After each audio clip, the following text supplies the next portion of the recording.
நமக்கு ரோஜாப்பூ போலவே பூக்கக்கூடிய இந்த அடினியம் செடி எளிதில் வளரக்கூடியது.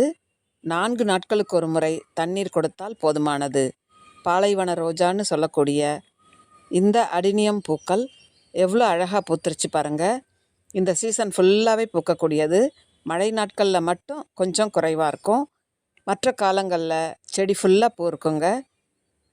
இந்த பூக்களில் இந்த கோடை காலத்தில் விதைகள் உருவாகும். நான் ஏற்கனவே விதைகளை உங்களுக்கு வீடியோவாக போட்டிருக்கேன்.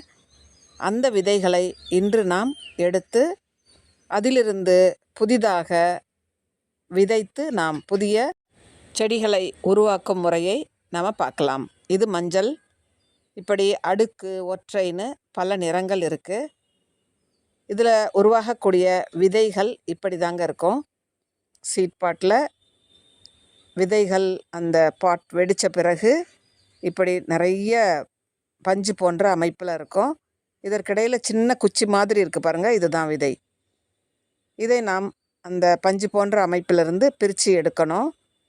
இதை நீங்கள் எடுக்கும்போது ஃபேன் போடாதீங்க, அப்படியே காற்றுல பறந்து போயிடும், நமக்கு விதைகள் கிடைக்காது. அதுபோலவே செடியில் விதைகள் வரும்பொழுது ரப்பர் பேண்ட் போட்டிருக்கணும் அப்படின்னு நான் ஏற்கனவே வீடியோ போட்டிருக்கேன். அதற்கான லிங்க்கை டிஸ்கிரிப்ஷனில் கொடுக்குறேன் பாருங்கள். இதுதான் சீட் பாட். அதிலிருந்து உங்களுக்கு இவ்வளோ விதைகள் உருவாகியிருக்கு. அதெல்லாம் எடுத்து பிரித்து இப்படி ஒரு கோகோ பீட்டில் நான் போட போகிறேங்க. நீங்கள் மணல்லையும் போடலாம். மணல் நல்லா ஜலிச்சிட்டு அதில் நீங்கள் விதைக்கலாம். இது கோகோ பீட். இப்படி தனித்தனியாக ஒன்றோட ஒன்று சேராமல் விதைகளை தனித்தனியாக பிரித்து ஸ்ப்ரெட் பண்ணி நீங்கள் முழுவதுமாக விதைத்து விட்டு இப்படி மேலே கொஞ்சம் கோகோ பீட் எடுத்து ஃபில் பண்ணுங்க. அதாவது லேசாக மேலே போடணும். விதைகள் மூடும் அளவிற்கு போட்டால் போதும். அப்படி போட்ட பிறகு இதை எடுத்து நம்ம சேஃபாக ஒரு இடத்துல வச்சிடணும். அதிக வெயிலும் இருக்கக்கூடாது. பிளாஸ்டிக் போன்ற அமைப்போ மூடி வச்சுருங்க. இப்படி மூடிட்ட பிறகு ஒரு வாரத்தில் நல்ல அழகாக முளைத்து வந்துடும். 4 நாட்கள்லேயே இந்த விதைகள் முளைச்சி வந்தாச்சுங்க. அதை நம்ம இப்போ பார்க்க போகிறோம். நீங்களும் உங்கள் வீட்டில் இருக்க அடினியம் செடியில் விதைகளை சேகரித்து இப்போ நான் விதைத்த மாதிரி விதைச்சிருங்க.